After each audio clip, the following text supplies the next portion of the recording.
हरे कृष्णा। हरे कृष्ण माताजी।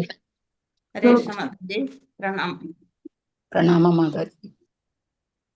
ओम नमो भगवते वासुदेवाय। ओम अज्ञानतिमिरान्धस्य ज्ञानाञ्जनशलाकया चक्षुरुन्मीलितं येन तस्मै श्रीगुरवे नमः। श्रीचैतन्यमनोभीष्टं स्थापितं येन भूतले स्वयं रूपकदा मह्यं ददाति स्वपदान्तिकं। वन्देऽहं श्रीगुरून् श्रीयुतपदकमलं श्रीगुरून् वैष्णवांश्च श्रीरूपं साग्रजातं सहगण रघुनाथान्वितं तं सजीवं साद्वैतं सावधूतं परिजनसहितं कृष्णचैतन्यदेवं श्रीराधाकृष्णपादान् सहगण ललिता श्रीवशाखान्वितांश्च। हे कृष्णा करुणा सिन्धो दीनबन्धो जगत्पते गोपेश गोपिका कान्त राधा कान्त नमोऽस्तुते। तप्तकाञ्चन गौराङ्गी राधे वृन्दावनेश्वरी वृषभानुसुते देवी प्रणमामि हरिप्रिये।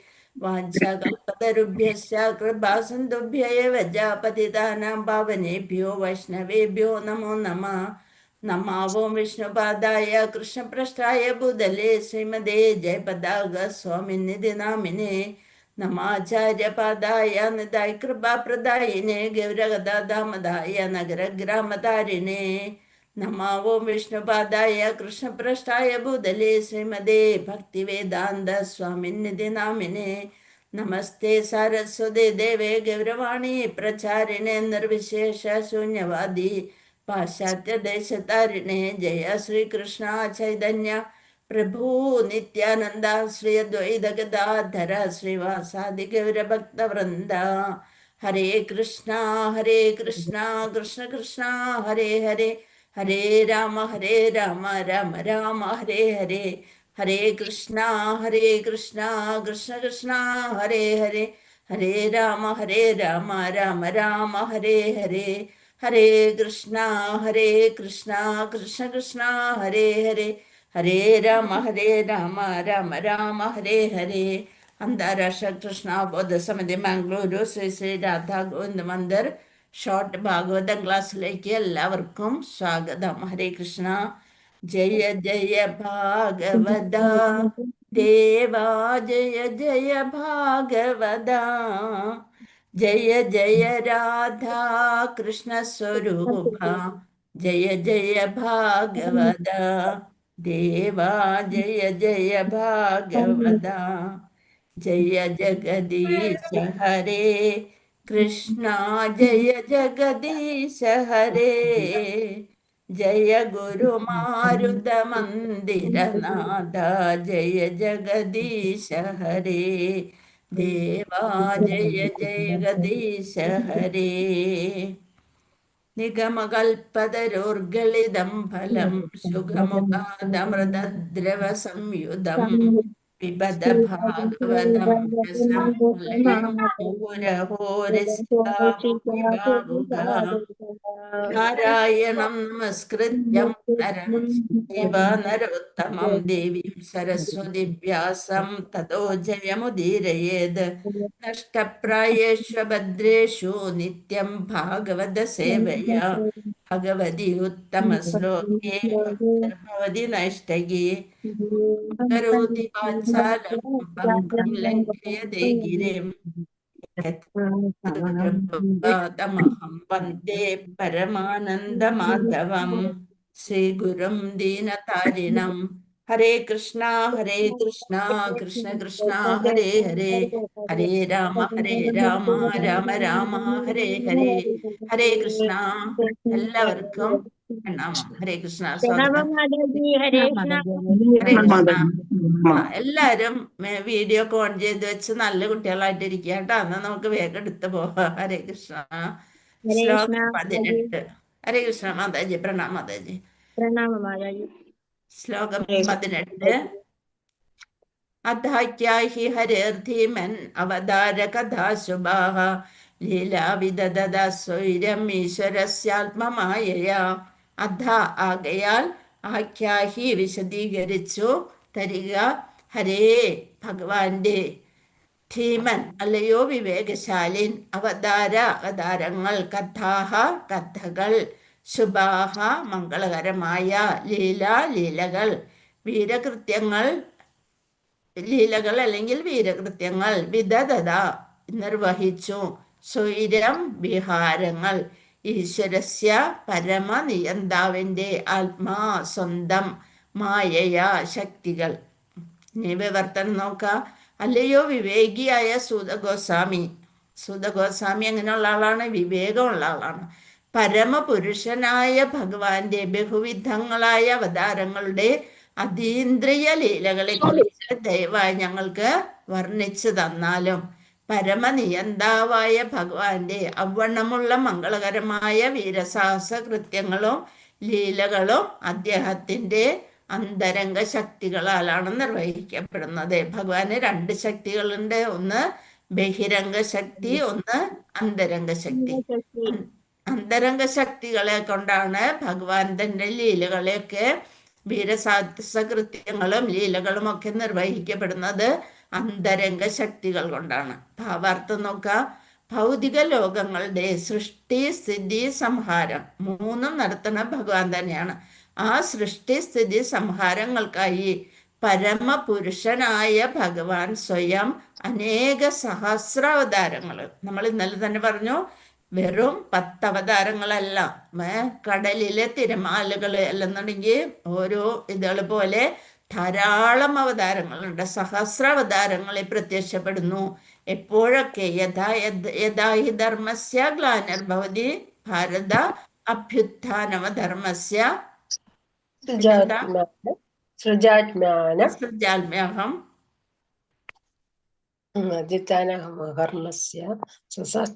തദാത്മാനം സൃജാമ്യഹം. അപ്പൊ വീരസാഹസ കൃത്യങ്ങളെല്ലാം സർവമംഗളകരങ്ങളാണ്. എപ്പോഴൊക്കെ ധർമ്മത്തിന് ച്യുതി സംഭവിക്കുന്നുവോ അപ്പോഴൊക്കെ ഭഗവാൻ അവതരിക്കുന്നു. എന്തിന്? പാവങ്ങളെ ഉദ്ധരിക്കാനായിട്ട്, അല്ലെ? സാധുക്കളെ സംരക്ഷിക്കാനും അധർമ്മത്തിനെതിരെ പ്രവർത്തിക്കാനും വേണ്ടി ഭഗവാൻ അപ്പോഴപ്പോൾ അവതരിക്കുന്നു. അപ്രകാരമുള്ള അതീന്ദ്രിയ കർമ്മങ്ങൾ അവതരിപ്പിക്കുമ്പോൾ സന്നിഹിതരായവർക്കും ആ അതീന്ദ്രിയ കർമ്മകഥനങ്ങൾ ശ്രവിക്കുന്നവർക്കും നന്മയുണ്ടാകുന്നു. ആ സമയത്ത് ഉള്ളവർക്കും അതുപോലെ ഭഗവാന്റെ കഥകൾ കേൾക്കുന്നവർക്കും നന്മയുണ്ടാകുന്നു എന്നാണ് പറയുന്നത്. അടുത്ത ശ്ലോകത്തിലേക്ക് പോകാം. ഇത് ഇന്നലെ എടുത്തതാണ്, അതുകൊണ്ടാണ് നമ്മൾ ഇത്തിരി വേഗത്തിൽ പോയത്. ശ്ലോകം 19.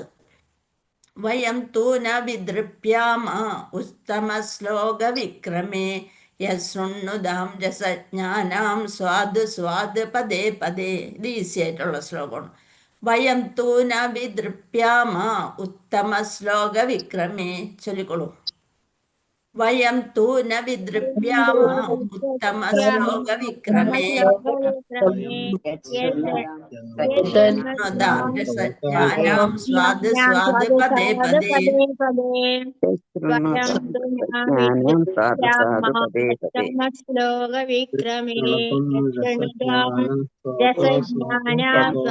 സ്വാദു പദേ പദേ. ജ്ഞാനം സാധു സാധു പദേ പദേ. വയം തൂ ന വിദൃപ്യാമ ഉത്തമ ശ്ലോക വിക്രമേ യശൃണ്വതാം രസജ്ഞാനാം ജ്ഞാനം സ്വാദ് സ്വാദ് പദേ പദേ സ്വാദ് സ്വാദ് പദേ പദേ വയം തൂ ന വിദൃപ്യാമ ഉത്തമ ശ്ലോക വിക്രമേ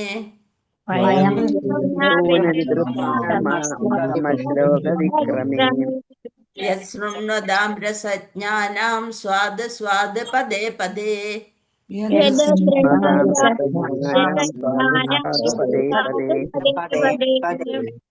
ഇതിൽ നിന്ന് നമുക്ക് വിവർത്തനം ഒന്നും നോക്കാണ്ട് ഇത് ഈ ശ്ലോകം വായിച്ചപ്പോ തന്നെ എന്താ മനസ്സിലായത്? ശൃണ്വതാം. എന്താണ് ശൃണ്വതാം എന്ന് വെച്ചാൽ നിരന്തര ശ്രവണത്തിലൂടെ. എന്താണ് നമ്മൾ ശ്രവിക്കേണ്ടത്? പരമപുരുഷോത്തമന്റെ ലീലകള്. പരമപുരുഷോത്തമന്റെ ലീലകള് ശ്രവിക്കുമ്പോ നമ്മൾക്ക് എന്ത് വരും? ഓരോ വാക്കിലും സ്വാദ്, രുചി, അല്ലെ? നല്ല സ്വാദ് വരും. ആ രുചി നമ്മൾ ആസ്വദിക്കുന്നു. അത്രേ ഉള്ളൂ അതില്.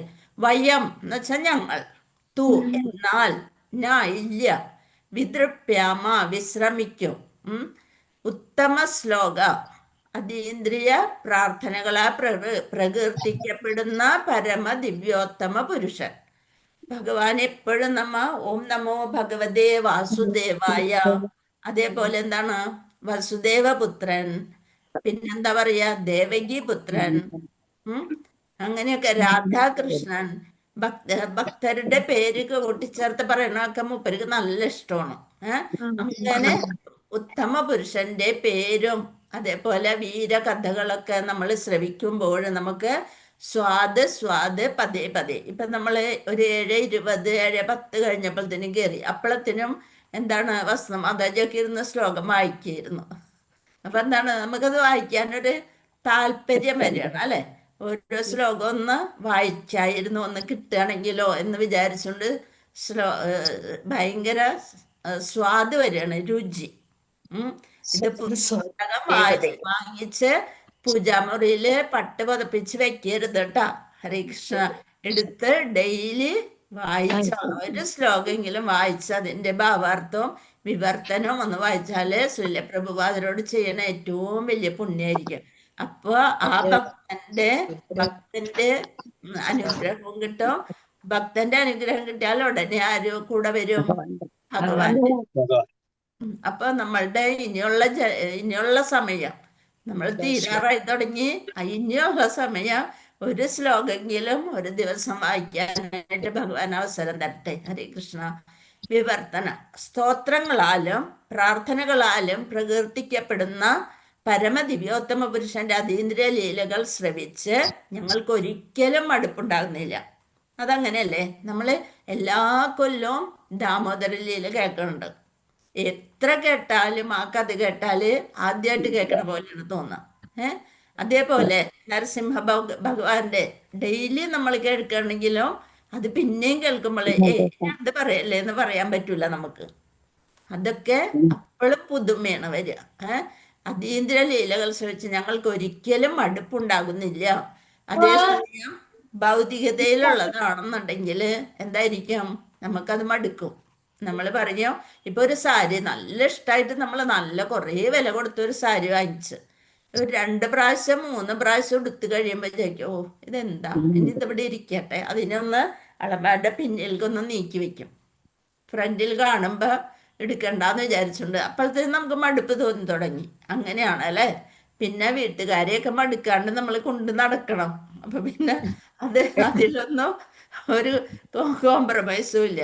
അവരെന്തൊക്കെ പറഞ്ഞാലും നമ്മൾക്ക് അത് നമ്മുടെ ഒരു പാർട്ടാണ്, അല്ലെ? അപ്പൊ അതുപോലെ പക്ഷേ നമ്മൾക്ക് അവരുടെ സ്വഭാവങ്ങളൊന്നും മിക്കതും ഇഷ്ടപ്പെട്ടെന്ന് വരൂല. എങ്ങനെയെങ്കിലും ഇവിടെ നിന്ന് രക്ഷപ്പെട്ടാൽ മതി എന്ന് നമ്മൾ ചേടയ്ക്കൊക്കെ ആലോചിക്കും. പക്ഷെ എന്താ ചെയ്യാൻ പറ്റുക? നമ്മളുടെ കർമ്മം അവസാനിക്കണ വരെ നമ്മൾ കൂടെ നിന്നേ പറ്റുള്ളൂ. അപ്പൊ നമുക്ക് സ്തോത്രങ്ങളാലും പ്രാർത്ഥനകളാലും പ്രകീർത്തിക്കപ്പെടുന്ന പരമദിവ്യോത്തമ പുരുഷന്റെ അതീന്ദ്രിയ ലീലകൾ, അതേസമയം ഭഗവാന്റെ കഥകളും ലീലകളൊക്കെ എത്ര കേട്ടാലും നമ്മൾക്ക് മതിയാവില്ല. ധാമങ്ങളിൽ എത്ര പോയാലും മതിയാവില്ല. ഒന്നുമില്ല, ഗുരുവായൂരമ്പലത്തില് എത്ര പ്രാവശ്യം തിക്കിലും ഇതിലും കെട്ട് ഉന്തും തള്ളും പിന്നെയും ഒയ്യോ ഒന്ന് പോയില്ലല്ലോ, ഒന്ന് പോവുകയാണെങ്കിലോ, ആര് പോയെന്ന് പറഞ്ഞാലും നമുക്ക് അവരെ കൂടി പോകാൻ തോന്നും. അതാണ് ഭഗവാന്റെ ഒരു കാര്യങ്ങൾ. അപ്പൊ അതീന്ദ്രിയ ലീലകൾ ശ്രവിച്ച് ഞങ്ങൾക്ക് ഒരിക്കലും മടുപ്പുണ്ടാകുന്നില്ല. ഭഗവാനുമായി അതീന്ദ്രിയ ബന്ധങ്ങളുടെ രസം വളർത്തിയെടുത്തവർ അദ്ദേഹത്തിന്റെ അതീന്ദ്രിയ ലീലാശ്രവണം അനുനിമിഷവും ആസ്വദിക്കുന്നു. ആസ്വദിച്ചുകൊണ്ട് തന്നെയാണ് നമ്മൾ ഇതൊക്കെ കേൾക്കുന്നത്. ഇനി ഭാവാർത്ഥം നോക്കാം. ഐഹിക കഥകൾ, കൽപ്പിത കഥകൾ, ചരിത്രം എന്നിവയും ഭഗവാന്റെ അതീന്ദ്രിയ ലീലകളും. എന്താണ്? ഇന്ദ്രിയങ്ങൾക്ക് അതീതമായിട്ടുള്ളത്, ഭൗതികമല്ല, അതീന്ദ്രിയ ലീലയാണ് ഭഗവാന്റെ. തമ്മിൽ വലിയ അന്തരമുണ്ട്. സമസ്ത പ്രപഞ്ച ചരിത്രങ്ങളിലും ഭഗവത് അവതാര ലീലകളെ കുറിച്ചുള്ള പരാമർശങ്ങൾ ഉൾപ്പെടുന്നു. രാമായണം, മഹാഭാരതം, പുരാണങ്ങൾ എന്നിവയെല്ലാം ഭഗവത് അവതാര ലീലകളെ സംബന്ധിച്ച പൂർവയുഗ ചരിത്രങ്ങളാകുന്നു. പലേ സത്യയുഗം, ത്രേതായുഗം, ദ്വാപരയുഗം, കലിയുഗം, അങ്ങനെ 3 യുഗങ്ങൾക്ക് ആയ യുഗങ്ങളിലുള്ള ഭഗവാന്റെ ലീലകളെ കുറിച്ചാണ് ഈ വക ഗ്രന്ഥങ്ങളൊക്കെ. നമ്മൾ ശ്രീരാമന്റെയും സീതയുടെയും കഥയൊക്കെ എത്ര പ്രാവശ്യം വായിച്ചിട്ടുണ്ട്, കേട്ടിട്ടുണ്ട്. പക്ഷെ ഓരോ പ്രാവശ്യം വായിക്കുമ്പോൾ അത് പുതുതായി തോന്നുന്നു. ഭഗവത്ഗീത അഥവാ ശ്രീമദ് ഭാഗവതം ജീവിതത്തിലുടനീളം ആവർത്തിച്ച് പാരായണം ചെയ്യുന്ന ഒരാൾക്ക് എപ്പോഴും നവജ്ഞാന പ്രകാശം അവയിൽ ദർശിക്കാൻ സാധ്യമാകും. ഭാഗവതവും ഭഗവത്ഗീതയാണ് ഏറ്റവും ടോപ്പായിട്ടുള്ളത്. അതിങ്ങനെ അതാണ് അതിൻ്റെയൊക്കെ ബേസ്, അടിത്തറയാണ് ഭഗവത്ഗീത. അത് കഴിഞ്ഞിട്ട് മാത്രമാണ് നമ്മൾ ഭാഗവതത്തിലേക്ക് തിരിക്കണം, അല്ലേ? അപ്പോൾ അതെല്ലാം എന്താണ്? അത് വായിക്കും തോറും പുതിയ പുതിയ അറിവിൻ്റെ പ്രകാശം നമ്മളിൽ ദർശിക്കാൻ സാധ്യമാണ്. നമ്മൾക്കൊന്ന് ആലോചിച്ചാൽ മതി, നമ്മൾ ലെവൽ 1 വന്ന സ്വഭാവമാണോ നമ്മൾ ഇവിടെ എത്തിയപ്പോൾ? അതൊന്ന് ചിന്തിച്ച് ഒന്ന് പുറകോട്ട് തിരിഞ്ഞു നോക്കിയാൽ മതി. അന്ന് നമ്മൾക്ക് എന്തൊരു കുശുമ്പും എന്തെല്ലാം ഇതുകളും മറ്റുള്ളവരെ കുറ്റം പറയാനും ഒക്കെ ഒരു ഇതുണ്ടായിരുന്നു. ഇപ്പൊ അതൊക്കെ മാറിയില്ലേ? എല്ലാരും എന്തായി? നല്ല പിള്ളേരായി. അതിൽ നിന്നൊക്കെ ഒന്ന് വ്യത്യാസമായി. ഹരേ കൃഷ്ണ.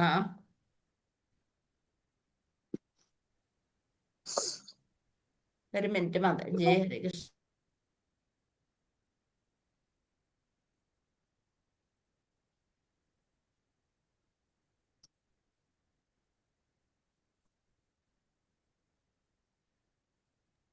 ഹരേ കൃഷ്ണ. ഭഗവത്ഗീത, ഭാഗവതം ജീവിതത്തിലുടനീളം ആവർത്തിച്ച് പാരായണം ചെയ്യുന്ന ഒരാൾക്ക് എപ്പോഴും നവജ്ഞാന പ്രകാശം, കൂടുതൽ അറിവ് കിട്ടുന്നു, അവയിൽ ദർശിക്കാൻ സാധ്യമാകും. ആത്മാവ് ചലനാത്മകവും. നമ്മൾക്കറിയാൻ പറ്റുന്നുണ്ട് ഇത് നമ്മളുടെ ആത്മാവ്, അല്ലെ? നമ്മൾക്ക് ഇന്ന് നമ്മളെ തന്നെ നമ്മൾക്ക് മനസ്സിലാക്കാൻ സാധിച്ചിട്ടില്ല. പക്ഷെ നമ്മളെ മനസ്സിലാക്കുന്നത് ആർക്ക് മാത്രമായിരിക്കും? ഭഗവാന് മാത്രം. ശ്യാംനദാസ് പ്രഭുവാണോ മാതാജിയാണോ? അതേ ഭഗവാൻ ഇരിക്കണ നോക്കിയേ. അതിന്റെ മറവിയിലാണ് മാതാജിയാണോ പ്രഭുവാണോ ഇരിക്കുന്നത്. വീഡിയോ ഓൺ ചെയ്തിട്ടില്ല. ഹരേ കൃഷ്ണ. അപ്പൊ നോക്ക്, എപ്പോഴും നമ്മളെ അറിയുന്നത് ഭഗവാന് മാത്രമാണ്, ആത്മാവ്. അപ്പൊ നമ്മുടെ ആത്മാവ് എപ്പോഴും ഭഗവാനിലേക്ക് എത്തിച്ചേരണം എന്നുള്ളൊരു ചിന്തയിലായിരിക്കും. അതുകൊണ്ട് ചലനാത്മകമാണ്. വെറുതെ അങ്ങനെ കിടക്കല്ല. ഈ ആത്മാവ് എപ്പോഴും ഇതൊക്കെ വായിക്കുമ്പോൾ ചലനാത്മകം. അയ്യോ, എനിക്ക് ഭഗവാന്റെ സേവ ചെയ്യണം അങ്ങനെ പറഞ്ഞുകൊണ്ട് ചലനാത്മകമാകും. ഭൗതിക വസ്തുവാണെന്നുണ്ടെങ്കിൽ നിശ്ചലവുമാണ്. നമ്മുടെ ശരീരമൊക്കെ ഭൗതിക വസ്തുവാണ്, അത് നിശ്ചലവുമാണെന്നത് പോലെ ഐഹിക വർത്തമാനങ്ങൾ, ഈ ലോകത്തിലെ വർത്തമാനങ്ങൾ എന്താണ്? ജഡിലവും. ആത്മീയ വൃത്താന്തങ്ങൾ ജീവസുറ്റവയുമാണ്. ആത്മീയ കാര്യങ്ങളാണ് ജീവനുള്ളത്. ഈ ലോകത്തിലെ ഈ ഐഹിക വർത്തമാനമൊക്കെ ജഡിലം, ജഡത്തിന് തുല്യം. അതീന്ദ്രിയ ശ്രദ്ധാ വിഷയങ്ങൾ മനസ്സിലാക്കുന്നതിൽ സവിശേഷ രുചി വളർത്തിയെടുത്തവർ ആ കഥാഖ്യാന ശ്രവണങ്ങളാൽ ഒരിക്കലും മുഷിയുന്നില്ല. ഇതിൽ ഒരേ വാക്കുകൾ കാണുമ്പോൾ നമ്മൾ വിചാരിക്കും എന്തൊരു ബുദ്ധിമുട്ടാണ് ഈ വിവർത്തനം, ഭാവാർത്ഥമൊക്കെ വായിക്കാൻ. ഒന്നുമില്ല, ഒന്ന് വായിച്ചു നോക്ക്. കഥാഖ്യാനം, കഥ പറയുന്നത്, ശ്രവണം, കേൾവി, അങ്ങനെ ഓരോ വാക്കിനും ഒന്നർത്ഥം ഒന്ന് മനസ്സിലാക്കിയാൽ അറിയാൻ പറ്റും. കഥാഖ്യാന ശ്രവണങ്ങളാൽ ഒരിക്കലും മുഷിയുന്നില്ല. ആ കഥ പറയുന്നതും അത് കേൾക്കുന്നതിലും നമ്മൾക്ക് ഒട്ടും മുഷിവ് തോന്നില്ല. ലൗകിക പ്രവർത്തികളാണെങ്കിൽ ശീഘ്രമായി മതി വരുന്നു. ലൗകിക പ്രവർത്തനങ്ങള് ആവുമ്പോള് അത് പെട്ടെന്ന് മതിയായിട്ട് തീരും അല്ലെ. നമ്മളെ ഏറ്റവും ഇഷ്ടമുള്ളതെന്നൊന്നില്ലേ ലഡു അല്ലെ പായസം. രണ്ട് ലഡു 3 ലഡു കഴിയുമ്പോൾ തന്നെ നമുക്ക് എന്ത് ആവും? അത് മടുപ്പായി. അതേപോലെ പായസം നമ്മളൊരു സദ്യക്ക് പായസം കുടിക്കുക എന്നുള്ളൊരു ആഗ്രഹത്തിലൊക്കെ സദ്യക്ക് പോകും. ഒരു ഗ്ലാസ് പായസം കിട്ടുമ്പോ നല്ല ആർത്തിയോടുകൂടി കുടിക്കും. രണ്ടാമത് അവര് കൊണ്ടുവരുമ്പോഴും വേണോ വേണ്ടേ മേടിക്കാല്ലേ, ഇനി നാളെ കിട്ടൂലല്ലോ എന്ന് വിചാരിച്ചുകൊണ്ട് നമ്മളത് മേടിച്ച് പകുതി കുടിക്കുമ്പോഴത്തേനും അത് മതി അല്ലെ. അപ്പൊ എന്താക്കി അവിടെ വേസ്റ്റ് ആക്കി വെച്ചിട്ട് പോരും. അത് മേടിക്കേണ്ട ഒരാവശ്യം ഉണ്ടായിരുന്നില്ല, എന്നാലും മേടിക്കും. എന്നിട്ട് അത് അവിടെ വേസ്റ്റ് ആക്കി വെച്ച് പോരും. അതാണ് നമ്മുടെയൊക്കെ സ്വഭാവം. അപ്പോ അതുപോലെ ലൗകിക പ്രവൃത്തിയെ ശീഘ്രമായി മതി വരുന്നു, വേണ്ടാന്ന് തോന്നുന്നു. എന്നാൽ അതീന്ദ്രിയ അഥവാ ഭക്തിയുത കർമ്മങ്ങളിൽ യാതൊരാൾക്കും മടുപ്പുളവാകുന്നില്ല. നമ്മള് എന്തും ഭഗവാന്റെ ഒരു കീർത്തനം ചൊല്ലലായാലും ഭഗവാന്റെ ഭോഗം സമർപ്പിക്കലായാലും അതുപോലെ മാല കെട്ടിയിടുന്നതായാലും അതൊക്കെ ചെയ്തു വരുമ്പോൾ നമുക്ക് നല്ലൊരു സന്തോഷം വരും. ഉത്തമ ശ്ലോകം എന്നതുകൊണ്ട് അർത്ഥമാക്കുന്നത് അജ്ഞതയെ വിവക്ഷിക്കാത്ത സാഹിത്യം, അജ്ഞത വരാത്ത സാഹിത്യത്തെയാണ് ഉത്തമ ശ്ലോകം. ഭൗതിക സാഹിത്യമാണെങ്കിൽ പണ്ടൊക്കെ നമ്മള് മനോരമയും അതേപോലെ ആഴ്ചപ്പതിപ്പ് പിന്നെന്തൊക്കെയാണ് മുമ്പുണ്ടായത്, മംഗളം വാരിക, അങ്ങനെയൊക്കെ ഉള്ളതൊക്കെ വായിച്ചിട്ടുണ്ടാവും. നമ്മളെല്ലാരും വായിച്ചിട്ടുണ്ടാവും. അതൊക്കെ വരാനായിട്ട്. ഹരേ കൃഷ്ണ. മാതാജി ഇപ്പൊ പറഞ്ഞത് ഒന്നും കേട്ടില്ല. കേട്ടില്ലേ? ഇടയ്ക്കൊന്ന് പോയി തോന്നുന്നു നെറ്റ്. ഹരേ കൃഷ്ണ. മാതാജിക്ക് ഇടയ്ക്ക് നെറ്റ് പോകുന്നു. ഞങ്ങൾക്കൊക്കെ കിട്ടുന്നുണ്ട്. കേൾക്കണ്ട, നിങ്ങളുടെ നെറ്റ് ആവുള്ളൂ. എന്റെ നെറ്റ് ഞാൻ റെഡിയാക്കി വെച്ചിരിക്കണം. ഇന്ന് നെറ്റ് പോയി കഴിഞ്ഞാൽ ഞാൻ സമ്മതിക്കില്ല. ഒരു സെക്കൻഡ് കട്ടായി. ആണോ? സോറി. ഹരേ കൃഷ്ണ. ഇന്ന് ആളെ വിളിച്ചൊക്കെ റെഡിയാക്കി വെച്ചിരിക്കണം കേട്ടാ. ഹരേ കൃഷ്ണ. ഒന്ന് പോയി അല്ലെ. അപ്പൊ നല്ലൊരു മഴ വന്നു മാതാജി ഇപ്പൊ തന്നെ. ഭൗതിക സാഹിത്യം ഗുണത്തിൽ അഥവാ അജ്ഞതയിൽ അധിഷ്ഠിതമാണ്. അതേസമയം ആത്മീയ സാഹിത്യം തികച്ചും വ്യത്യസ്തമാണ്. മറ്റേത് അജ്ഞതയിലാണ്, ഇത് വ്യത്യസ്തമാണ്. അത് തമോ ഗുണത്തിന് ഉപരിയാണെന്ന് മാത്രമല്ല, അതിന്റെ ദീപ്തി അതീന്ദ്രിയ ശ്രദ്ധാവിഷയങ്ങളുടെ തുടർന്നുള്ള വായനയ്ക്കും സാക്ഷാത്കാരത്തിനും ഒപ്പം അതീവ ഭാസുരമാകുന്നു. നമ്മൾക്ക് വീണ്ടും വീണ്ടും വായിക്കാൻ തോന്നും. മുക്താത്മാക്കൾ എന്നറിയപ്പെടുന്നവർ അഹം ബ്രഹ്മാസ്മി എന്ന വാക്കുകൾ ആവർത്തിച്ചത് കൊണ്ട് ഒരിക്കലും പൂർണ്ണ തൃപ്തരാകുന്നില്ല. ഈ വാക്ക് എവിടെയാ കണ്ടിട്ടുള്ളത്? അഹം ബ്രഹ്മാസ്മി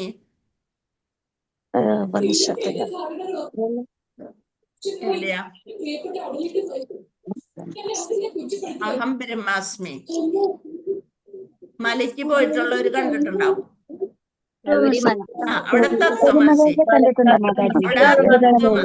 അല്ലെ, തത്വമസിയാണ് എഴുതി വെച്ചിരിക്കുന്നത് അല്ലെ. ഇത് അഹം ബ്രഹ്മാസ്മി, ഞാൻ തന്നെയാകുന്നു ഭഗവാൻ എന്ന് പറഞ്ഞെഴുതിയിരിക്കുകയാണ്.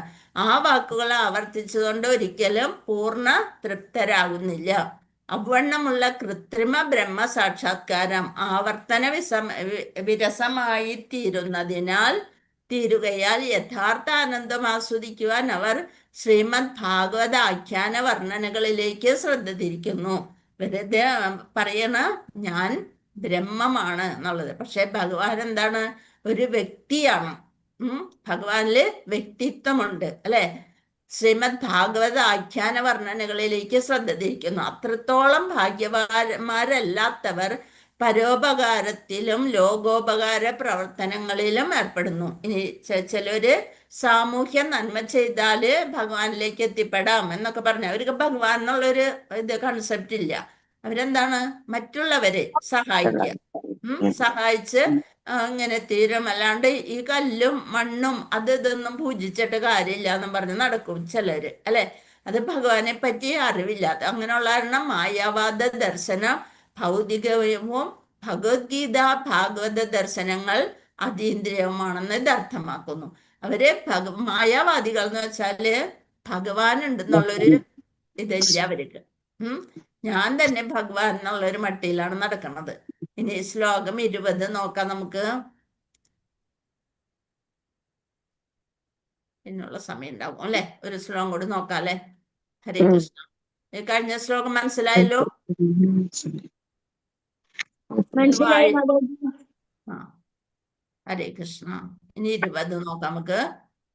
കൃതവാൻ കില കർമാണി സഹ രാമേണ കേശവഃ അതിമർത്യാനി ഭഗവാൻ ഗൂഢകപടമാനുഷഃ.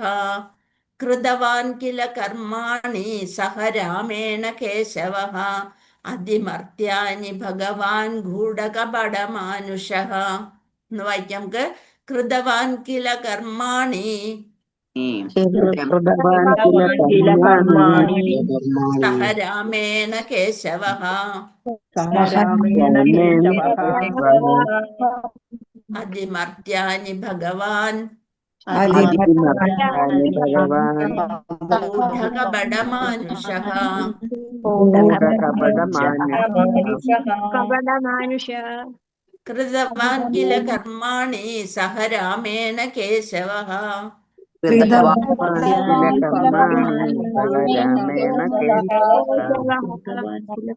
അതിമർത്യാനി ഭഗവാൻ ഗൂഢകപടമാനുഷഃ.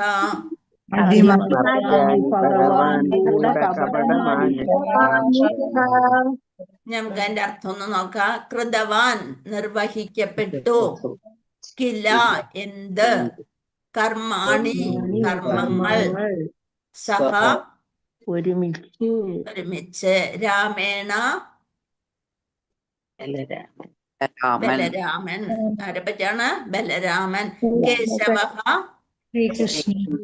ശ്രീകൃഷ്ണൻ. എന്തുകൊണ്ടാണ് കേശവ എന്നുള്ള പേര് വരാൻ കാരണം? അസുരനെ വധിച്ചത് കൊണ്ട്. ഹരേ കൃഷ്ണ. അതിമർത്യാനി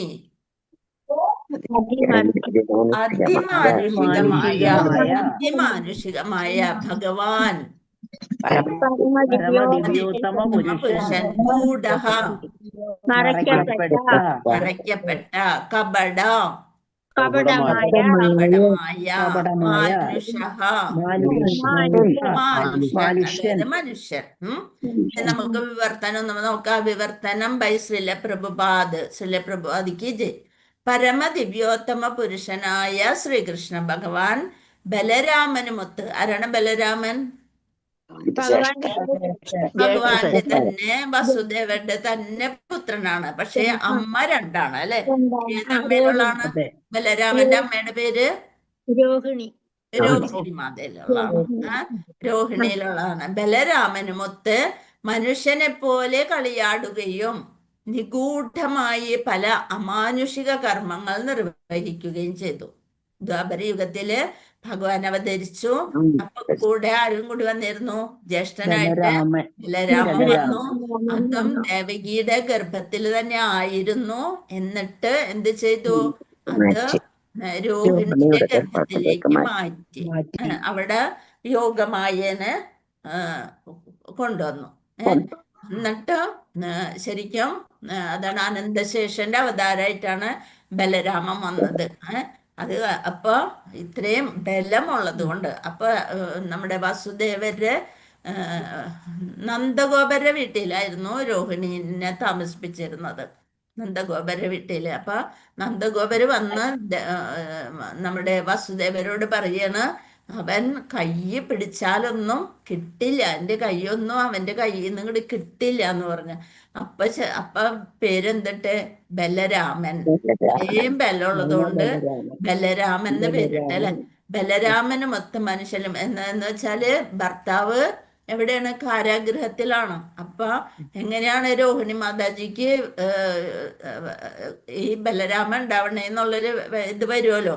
അപ്പൊ അതുകൊണ്ടാണ് നന്ദഗോപരുടെ ഭവനത്തിലായിരുന്നു താമസം. അപ്പൊ അവിടെ വെച്ചാണ് നല്ല ഇതുള്ള ഒരു മകന് ജന്മം കൊടുത്തത്. അതാണ് ബലരാമൻ. അപ്പൊ രണ്ടും വസുദേവരുടെ പുത്രർ തന്നെയാണ്. രണ്ടല്ല, ഇവര് രണ്ടുപേരും. ആര്? ശ്രീകൃഷ്ണനും ഭഗവാൻ ബലരാമനുമൊത്ത്. ശ്രീകൃഷ്ണ ഭഗവാൻ ബലരാമനുമൊത്ത മനുഷ്യന്. അപ്പൊ ഇവിടെ നോക്ക്, ശ്രീകൃഷ്ണനെ മാത്രമേ ഭഗവാൻ എന്ന് പറയുന്നുള്ളൂ. അല്ലെ? ശ്രീകൃഷ്ണ ഭഗവാൻ ബലരാമനുമൊത്ത് ആദ്യത്തെ വിസ്തരണം തന്നെയാണ് ബലരാമൻ. പക്ഷേ ബലരാമൻ അടുത്തതായിട്ടാണ് വരുന്നത്. ഏറ്റവും വലിയ ആദ്യത്തെ അവതാരി എന്ന് പറയുന്നത് ഭഗവാൻ ശ്രീകൃഷ്ണൻ തന്നെ. ശ്രീകൃഷ്ണ ഭഗവാൻ ബലരാമനുമൊത്ത് മനുഷ്യനെ പോലെ കളിയാടുകയും നിഗൂഢമായി മറ്റൊരാൾക്ക് മനസ്സിലാകാത്ത തരത്തിലുള്ള പല അമാനുഷിക കർമ്മങ്ങൾ, ഒരു പർവ്വതത്തിനൊക്കെ ചെറുവിരലില് ഉയർത്തി നിന്നു, അല്ലെ? അതൊരു അമാനുഷ്യ അതുപോലെ പല സുരന്മാരെയും കുഞ്ഞായിരിക്കുമ്പോ തന്നെ പറഞ്ഞയച്ചു, പൂതനയെ കൊന്നു. അങ്ങനെ പല അമാനുഷിക കർമ്മങ്ങൾ നിർവഹിക്കുകയും ചെയ്തു. ഭാവാർത്ഥം ശ്രീല പ്രഭുവാദിക്ക് ജയ്. ഭാവാർത്ഥം മാനവ രൂപാരോപണ തത്വം, അതായത് ദൈവത്തിന് മനുഷ്യന്റെ രൂപവും വികാരങ്ങളുമാണെന്ന സങ്കല്പം. അതുപോലെ ജന്തുരൂപാരോപണ തത്വവും പരമദിവ്യോത്തമ പുരുഷനായ ശ്രീകൃഷ്ണ ഭഗവാന് ഒരിക്കലും ബാധകമല്ല. ശ്രീകൃഷ്ണ ഭഗവാൻ ഏത് വേഷം വേണമെങ്കിലും എടുക്കാനായിട്ട് ശ്രീകൃഷ്ണ ഭഗവാന് സാധിക്കും. തപശ്ചര്യയിലൂടെയും കഠിന നിഷ്ഠകളിലൂടെയും മനുഷ്യർ ദൈവങ്ങളായി തീരുന്നുവെന്ന സിദ്ധാന്തം ഇന്ന് അനിയന്ത്രിതമായി വിശേഷിച്ചും ഇന്ത്യയിൽ പടർന്നു പിടിച്ചിരിക്കുന്നു. കലികാലത്തിലെ പല മനുഷ്യരും എന്തായിട്ട് വരും? ഞാൻ ഭഗവാനാണ് എന്നും പറഞ്ഞുകൊണ്ട് വാദഗതികള് ഉന്നയിച്ചുകൊണ്ട് വരുന്നു. ശ്രീരാമ ഭഗവാനെയും ശ്രീകൃഷ്ണ ഭഗവാനെയും ശ്രീ ചൈതന്യ മഹാപ്രഭുവിനെയും വെളിപ്പെടുത്തപ്പെട്ട വേദശാസ്ത്രങ്ങളിൽ സൂചിപ്പിച്ചിരിക്കുന്നതിനനുസരിച്ച് പരമദിവ്യോത്തമ പുരുഷനായി മഹർഷിമാരും പുണ്യാത്മാക്കളും തിരിച്ചറിഞ്ഞിരിക്കുന്നു. ഇവരെല്ലാം ഭഗവാൻ തന്നെയാണെന്ന് പുണ്യാത്മാക്കൾക്കൊക്കെ അറിയാം. അതായത് ഹരേ കൃഷ്ണ,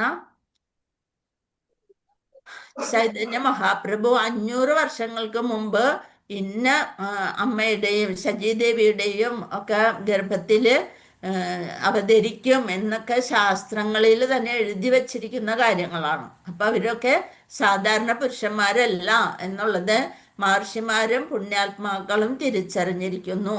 എന്നാൽ തത്വദീക്ഷയില്ലാത്ത പലരും അവരുടേതായ അവതാരങ്ങളെ സ്വയം സൃഷ്ടിച്ചിരിക്കുന്നു. ഇപ്രകാരം ഈശ്വര അവതാരമായി കെട്ടുകഥകളുണ്ടാക്കി പ്രചാരണം നടത്തുന്നത് വിശേഷിച്ച് ബംഗാളിൽ സാധാരണ വൃത്തിയായി തീർന്നിരിക്കുന്നു. ബംഗാളിൽ പ്രത്യേകിച്ചും പല മനുഷ്യ ഭഗവാന്മാരുണ്ട്. എന്തെങ്കിലും ചില സവിശേഷമായ യോഗശക്തി അവർക്കുണ്ടാവും. പ്രശസ്തനായ ഏതൊരു വ്യക്തിക്കും, അങ്ങനെ കുറച്ച് യോഗശക്തികളുള്ള ഏത് വ്യക്തിക്കും ജാലവിദ്യാ പ്രദർശനങ്ങളിലൂടെ അവര് ജാലവിദ്യ മാജിക് കൊണ്ട് ഭൂരിപക്ഷത്തിന്റെ അംഗീകാരത്തോടെ അനായാസേന ഈശ്വരനായി തീരുവാൻ സാധിക്കും. പലർക്കും അന്തരീക്ഷത്തിൽ നിന്ന് ഭസ്മെടുക്കാനും അങ്ങനെ ഇങ്ങനെയുള്ള കഴിവുകളൊക്കെ പല ഋഷികൾക്കും ഉണ്ടാവും. അതൊക്കെ ഉള്ളവര് എന്താണ് ഭഗവാനാണെന്ന് പറഞ്ഞു നടന്നിട്ട് കാര്യമില്ല. അവരോട് എന്ത് പറയണം? ഈ പർവ്വതം ഒന്ന് ഉയർത്തി കാണിക്കി എന്ന് പറഞ്ഞു കഴിഞ്ഞാല് സംഭവം പൊളിഞ്ഞോളും. എന്നാൽ ശ്രീകൃഷ്ണ ഭഗവാൻ അവണ്ണമുള്ള അവതാരമല്ല. അവതരിച്ച നാൾ മുതൽ യഥാർത്ഥ പരമദിവ്യോത്തമ പുരുഷനായിരുന്നു ശ്രീകൃഷ്ണ ഭഗവാൻ.